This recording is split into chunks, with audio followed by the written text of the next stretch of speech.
Paz, Senhor, meus irmãos. Comecemos a nossa terceira aula, então, falando sobre o Espírito Santo e a fé. E nessa terceira aula falaremos especificamente sobre o batismo no Espírito Santo, né? Algo que todo pentecostal espera, lembra e quer ter repetido todos os dias. Bom, o batismo do Espírito Santo, ele vem de um conceito anterior, que é o batismo, vem do verbo baptizo, né, que é imergir, ou seja, você é completamente inundado, né, no batismo pela água, que limpa e é símbolo de um sepultamento, e no Espírito Santo é um símbolo de revestimento, um símbolo de completa imersão, em que você é imergido no Espírito Santo. E aí você é imerso no Espírito Santo. E aí o Espírito Santo passa a tomar conta da sua vida, te revestindo de poder para agir, né? Não é para ficar parado, nem é para ficar todo dia saltando na igreja, pulando e falando língua estranha. É para no meio entre uma língua estranha e outra você agir, tá? O Espírito Santo é revestimento de poder para a ação, não é para contemplação, né?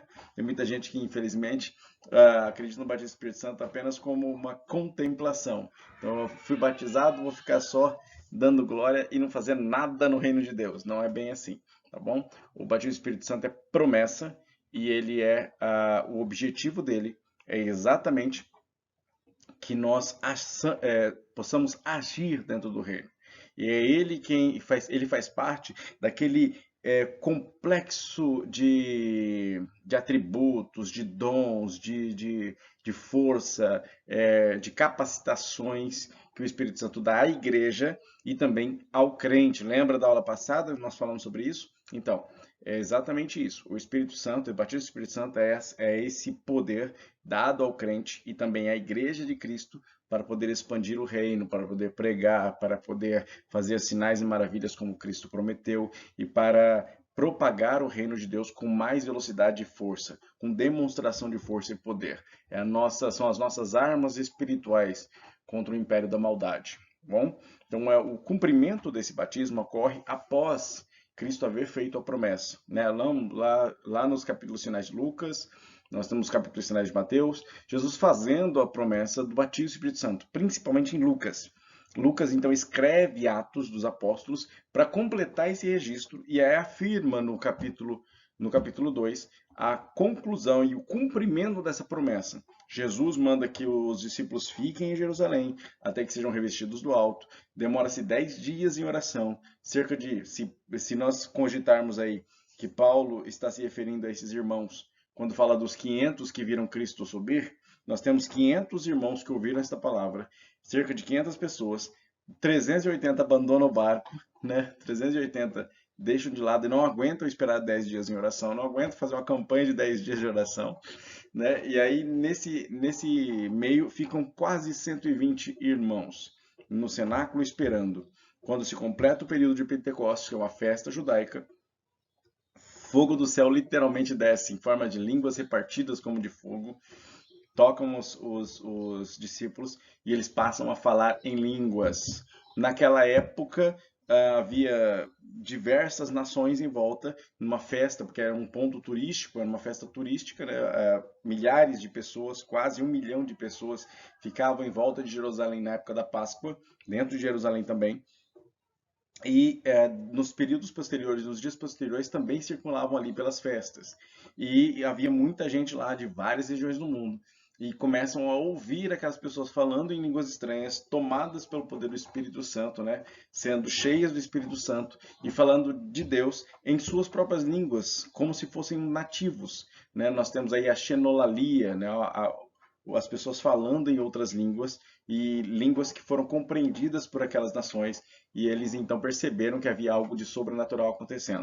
Bom, que algo sobrenatural era esse? O algo sobrenatural era exatamente o batismo no Espírito Santo daqueles crentes, o cumprimento da promessa de Jesus e a imersão completa, o derramamento desse Espírito que cobriu, que colocou todos imersos nele e fez com que não mais houvesse conta-gotas, mas agora um rio do Espírito correndo, disponível a todos, a mim, a você, em todo o tempo, para que nós possamos ser capacitados. Capacitados para quê, meus irmãos? Olha só a pergunta que eu deixo aqui para a sua reflexão, para o seu pensamento. Capacitados e ter poder para quê? De que me adianta ter esse poder? Qual é o objetivo de ter este poder? Que isso vai fazer diferença na minha vida? Por que eu tenho que buscar isso? Bom, a Bíblia ela deixa registrado já em Atos 1 para que é esse poder? É o poder para proclamar, ser-me-eis testemunhas. E a palavra testemunhas aí, no grego, é martírios, ou seja, é mártir, de onde vem a palavra mártir, ou seja, aquele que morre por uma causa que acredita, aquele que é capaz de dar a própria vida por aquele algo. E aí Jesus está nos dando poder suficiente para ter fé e continuar, ainda que as adversidades arrisquem, coloquem em risco a nossa própria vida. Esse é poder. Poder do Espírito Santo, não só para fazer coisas sobrenaturais, não só para agir no mundo, mas para ser diferentes, ousados e testemunhas do Evangelho de Cristo acima do desejo, do instinto maior do ser humano, que é o instinto de sobrevivência. Então, nós somos chamados para isso. E esse é o verdadeiro poder. Poder no sentido de dunamis, dinamite mesmo, aquela que provoca um rebuliço onde acontece. O que provoca barulho, que provoca mover, que diferencia as coisas. Então, nós somos chamados para ser batizados, imersos neste poder, no poder do Espírito Santo, revestidos por ele, para sermos chamados a ser testemunhas. Ou seja, quando você é batizado no Espírito Santo, automaticamente você tem uma consequência. Você tem um chamado. Então você precisa ter muito compreendido que pedir o batismo do Espírito Santo não é só pedir para falar línguas estranhas. Não é só pedir para pular na igreja. Não é só pedir para tomar a Santa Ceia. O batismo no Espírito Santo, ele envolve muito mais do que isso. Ele envolve toda uma mudança de posicionamento de vida. Envolve um processo de aproximação com o Espírito Santo que vai além, muito além de qualquer outra coisa. Um contato com o sobrenatural que vai muito além do que você tinha tido até agora, até aquele momento. Entende? E um impulsionamento a pregar o Evangelho de Cristo com vida, ato, vontade, pensamento, ação, tudo em você. Então é totalmente diferente do que simplesmente você compartilhar momentos especiais na igreja num domingo de manhã ou num domingo à noite. Trata-se aqui de viver literalmente o Evangelho, impregnado pelo poder do Espírito Santo para fazer algo. Não para ficar parado, para fazer algo. E há uma lista que eu retirei a partir de Atos 2 de características que aconteceram na época de Pentecostes, né? E que circundam o batismo no Espírito Santo, circundam esse batismo, esse ato que aconteceu, esse Pentecostes que aconteceu.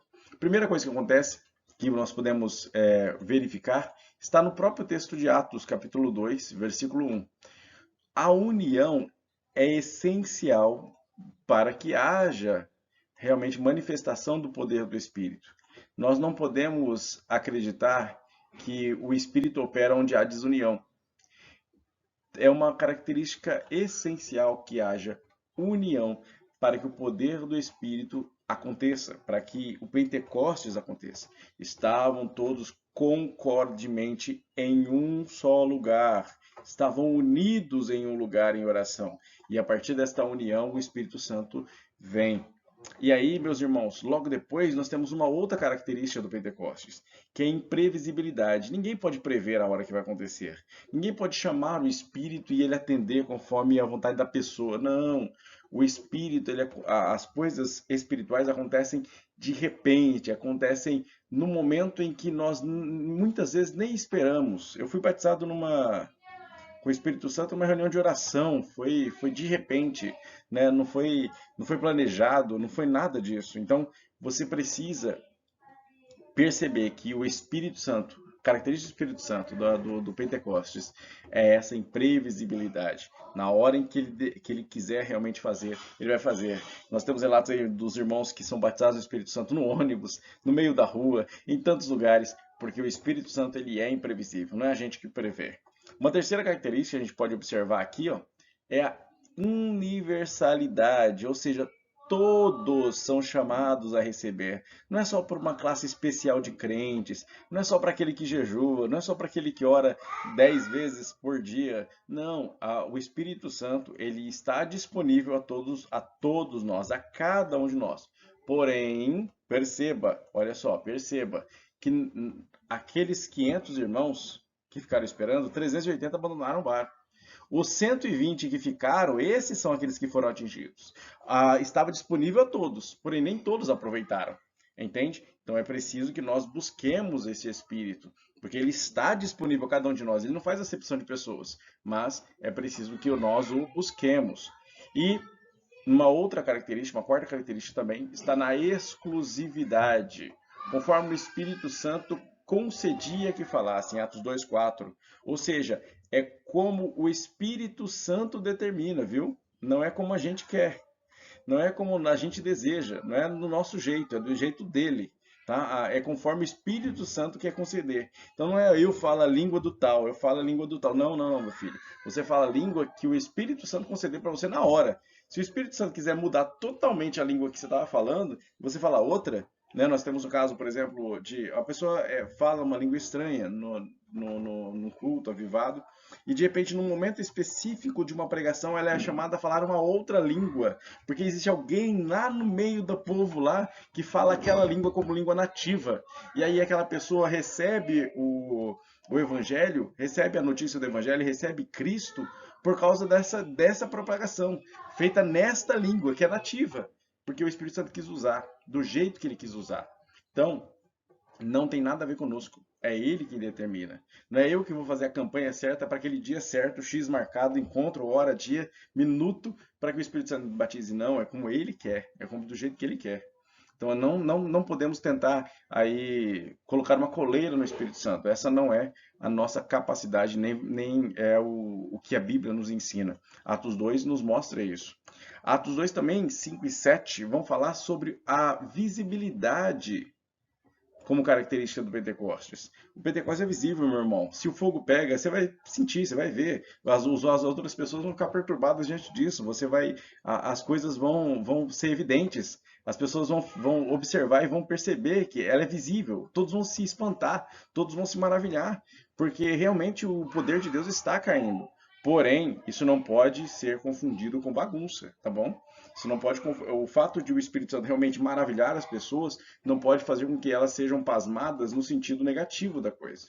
As pessoas, a visibilidade de Pentecostes, esse termo aqui, ó, pasmar, esse termo maravilhar, no grego, ele tem o sentido de sair fora de si, deixar as pessoas literalmente loucas, né, de verem aquilo. As pessoas ficaram muito espantadas. Porém, eles falaram, meu Deus, o que está acontecendo? Aquilo deixou tanta gente maravilhada que 3.000 pararam para ouvir. Né? Pararam para ouvir quando Pedro foi justificar por que eles estavam assim. Então é importante perceber que uma das características do Pentecostes é essa visibilidade. Então você vai ser visto. Outra coisa, característica do Pentecostes é o propósito. Nós temos que perceber que o propósito do batismo do Espírito Santo não é você ficar pulando na igreja. Beleza, é uma reação. Mas ó, o objetivo final é termos ouvido falar das grandezas de Deus. Você é capacitado pelo Espírito, você tem o propósito do Espírito para que você possa pregar o Evangelho, para que você possa agir, para que você possa realmente ser testemunha, ter o poder de Deus na vida. Não é para você ficar parado num banco. Então, se você foi batizado com o Espírito Santo e está parado, meu irmão, sem fazer nada, começa a agir, porque não foi para isso que você foi batizado. Você está com um talento na mão escondendo, né? Porque o batismo do Espírito Santo é capacidade de poder para que você possa fazer alguma coisa. Outra coisa que é característica do batismo com o Espírito Santo, as 7 características aqui, para completar essas 7 características, é a rivalidade. Atos 2:13. Sempre vai ter alguém para zombar. Sempre vai ter alguém para contrariar. Sempre vai dizer alguém que essa igreja é de louco, que Deus não é surdo. Realmente, Deus não é surdo, viu, irmãos? Mas o diabo é, então a gente grita mesmo. Então, sempre vai ter alguém para contrariar. Sempre vai ter alguém para ir contra. Sempre vai ter alguém para dizer que o batismo do Espírito Santo não existe, que só servia para aquele tempo. Porém, nós estamos aqui para provar, e não só nós, a Bíblia também.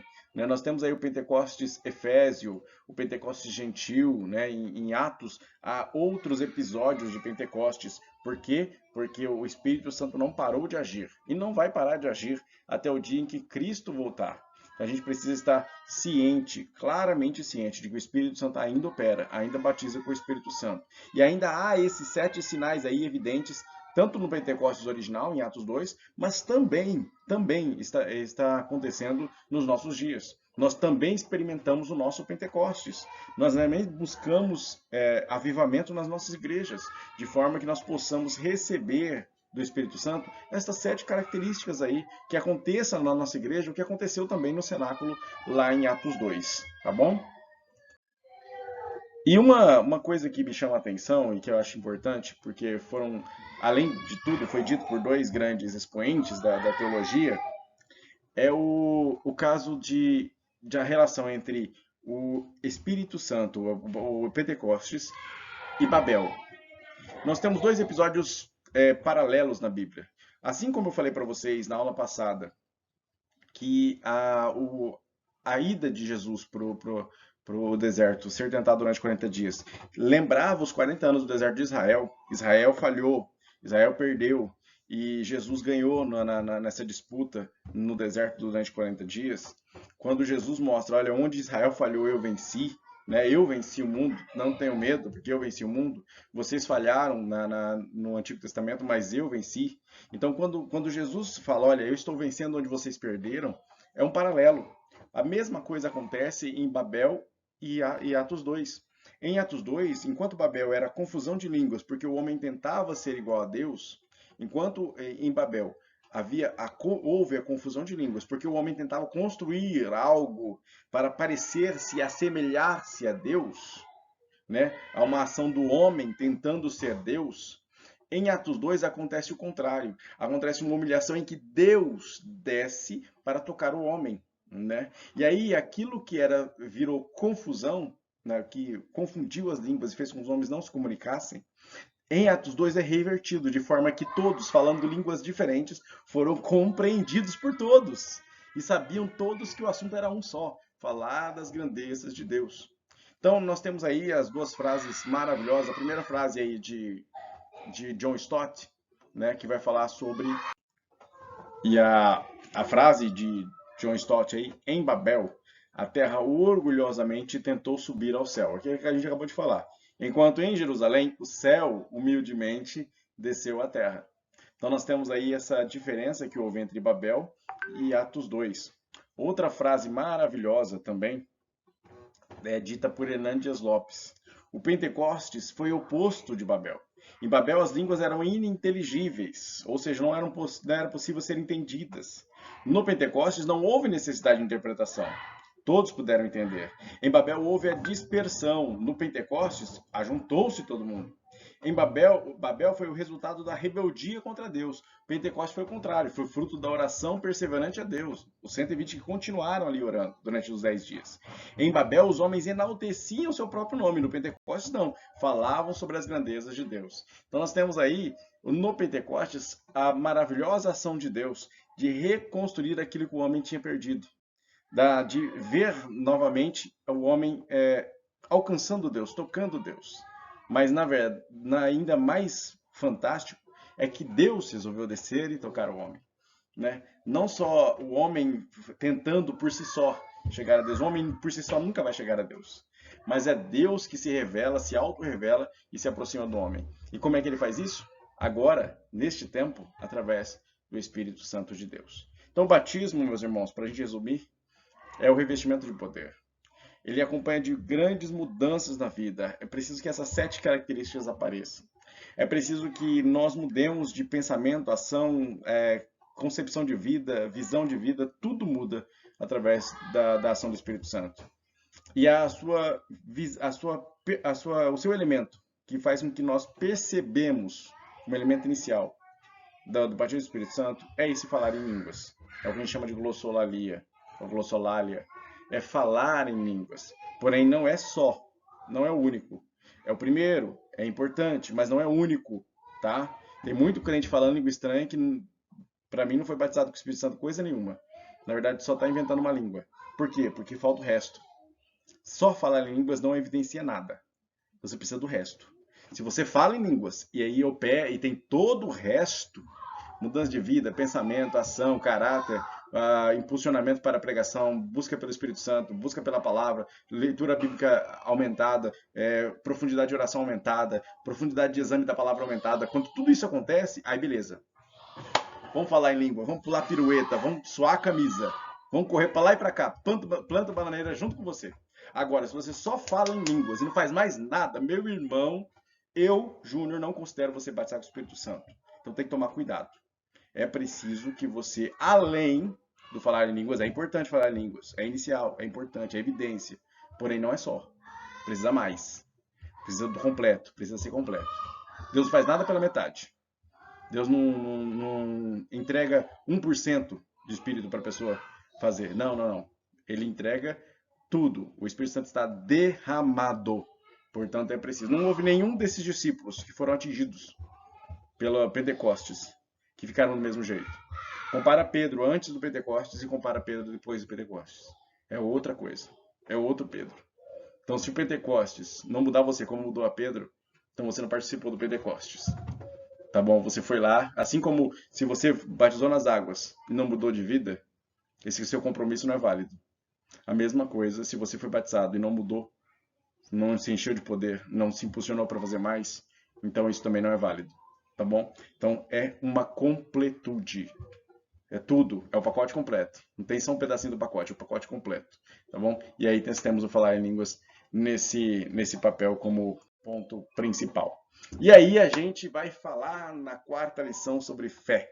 E aí, meu irmão, tenha fé e continue comigo aqui nestas aulas para que a gente conclua esse curso e eu espero que seja bênção para a sua vida. Até aqui, se tem sido bênção, compartilha com a gente aí essa sua, o que nós temos acrescentado ou não acrescentado da sua vida para que a gente possa aí aprimorar e melhorar cada dia mais, tá bom? De resto, espero você na quarta aula e Deus os abençoe em nome de Jesus. Amém.